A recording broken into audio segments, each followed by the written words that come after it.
Не стивнуваат реакциите по вчерашното прославување на еден од најголемите верски празници во земјава. По шокантната изјава на рейсот на ИВА за дека коронавирусот е мртов, министерот Филипче со контрастрав дека е жив и се уште од него заболуваат луѓе. Разочарувањето од непочитувањето на мерките, кршењето на забраната за масовни собири, недржењето на дистанца и неносењето на маски ги изрази на својот Facebook профил.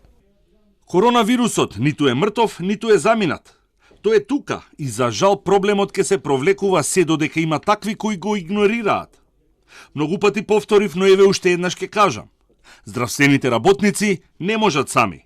Мерките се добри и навремени, но тие функционираат само ако се почитуваат. Воспротивно, немаат ефект. Не само што не се внимателни верските представници што зборуваат, туку отидо до таму што пандемијата е прогласија за мртва, а дозволија на обредите во верските објекти да не се почитуваат мерките на владата. На сметка на секуларизмот, владата одмолчи и не следуваше ниту една казна, е ставот пак на политичките експерти. Ние треба да трнеме како општество предрасудата дека ние сме секуларна држава. Освен тоа што во Уставот, како некое наследство од социјализмот, имаме таква формулација, верските заедници кај нас играат огромна улога во општествено политичкиот живот и тоа можеше да се види и во сегашните моменти околу короната. Мислам дека доколку ги третираат политичарите како такви, верските заедници треба и да сносат соодветна одговорност. Пандемијата ги извади на површина застарените теолошки гледишта кои не се прилагодуваат на една современа држава, особено кога се спротивставуваат на политиките кои се однесуваат на јавното здравје. Потврли државата која ги запостави верските заедници, а со тоа се поништија границите на секуларизмот, оценува експертот за верски прашања и универзитетскиот професор Цане Мојановски. Недоволно етаблираност на верските субјекти во новиот општествен контекст, односно дека теолошките гледишта не секогаш се во функција на јавниот интерес.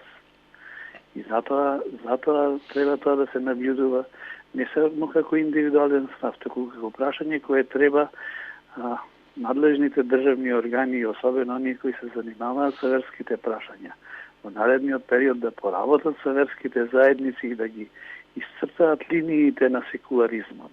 ИВЗ и МПЦ можат да имаат погледи за актуелни прашања, но да се инсистира на обреди и практики со кои се загрозува јавното здравје е лична одговорност, е заклучокот на 20 експерти кои побара одговорност за прекршителите на здравствените препораки.